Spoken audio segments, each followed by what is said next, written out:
Show me the answers that I want. Reason to believe in the soul. Well, I don't know if they've improved or gotten worse playing live. I think the songs stay as good as they ever were, but they did go over well live.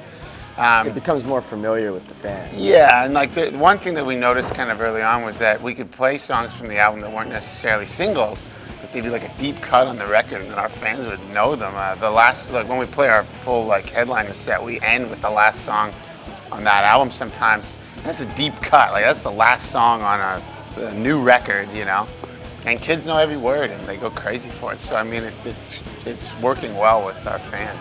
They like it. I remember the first show in Italy in particular. It was right after that. The earthquake. The volcano. The volcano, yeah. And we had to fly from LA to Milan, and you know everything got grounded, and like there's this huge fucking death cloud over Europe from the volcano, and like we had to do a million flights and changes. It took us forever to get there. We landed in Rome. Everything had been canceled. We had to take a train from Rome to Milan. We hadn't slept in 30 hours, and then like we get into these seats, and we didn't even buy these seats. We just snuck onto the train. Our tour manager's like, "It's fine. This is a direct from Rome to Milan. There's no stops. You guys are fine." So we all finally passed out in the first class seats. There was one stop, and we wake up, and there's this woman banging on the table. Bah, bah, bah, bah, bah, bah. And we wake up, and it's the whole like Florencia football team, the whole team, in matching Adidas jumpsuits, and we're in their seats, and they're all yelling at us and like, "Get the fuck out of there!" All in Italian, and we're like, anyway. So we finally get to the show after this huge ordeal. We get on stage. It was the best fucking show. The crowd, like, it's like the room exploded. It's like they could feel the energy from us having to get to there, like how intense it was, and then it was like the crazy show. And ever since then, anytime we play in Italy, like the shows have all been amazing. So I don't know.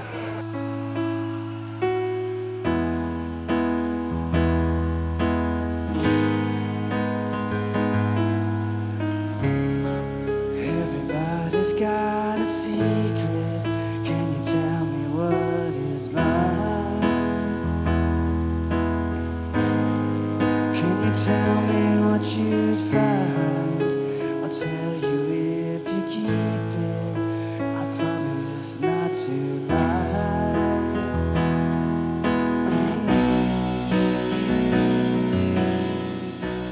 The thing is, like when you first come out with your first album, that's what you seem to get labeled as right away. Yeah. So the first album was popular than everything else that we released in the future. Yeah. But everything else in the future was a lot heavier. So if we would have released, say, this album first in our career, we probably wouldn't have got that label. But I guess they just say, well, they were a pop punk band in 2001, so there's the pop punk band. And it doesn't really, we don't really think about it, to be honest. We only think about it when we get asked the question. Yeah, that's the time it really comes up. But anyway, yeah.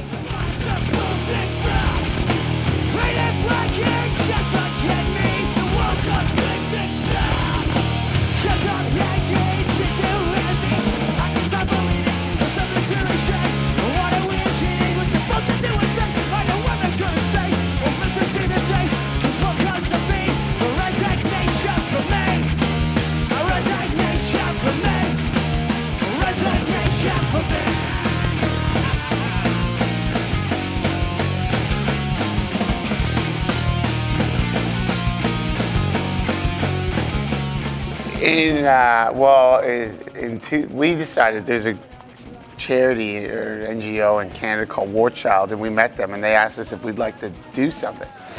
And we were like, well, we don't really want to do just like a benefit show. Like, what else can we do? And they said, well, we do this thing where we send bands into the war zone.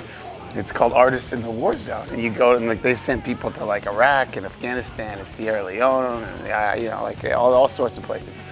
And we were like, okay, well, where can we go? And they sent us this big list. This sounds fucking insane now at this point. Like, if you look back and you're like, Artist in the War Zone. Like, it seems like a catchy title, but really, quite literally, that's what it is. And so we picked the Congo because, they sent us all this information about a bunch of places, and that's one that we were really interested in because nobody knows anything about it. We had this one guy who we kind of became friends with, this big fucking Canadian guy named Chuck, who we named the album after. And he was like, he worked for the UN, and he was like the only connection we had to the UN peacekeepers.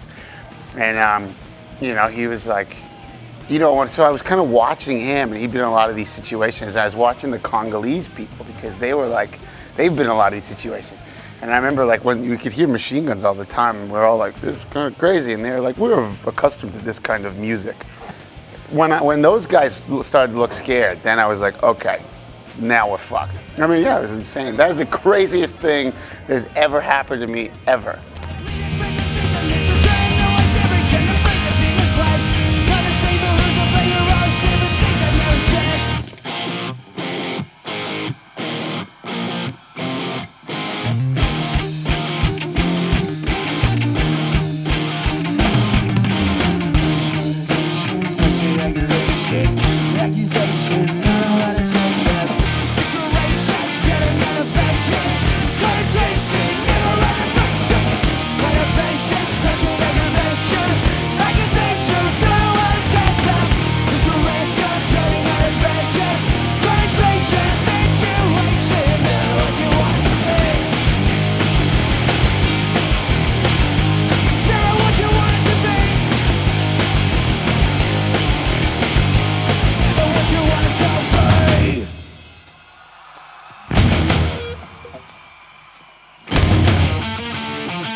These guys are looking to go fucking crazy right here, huh?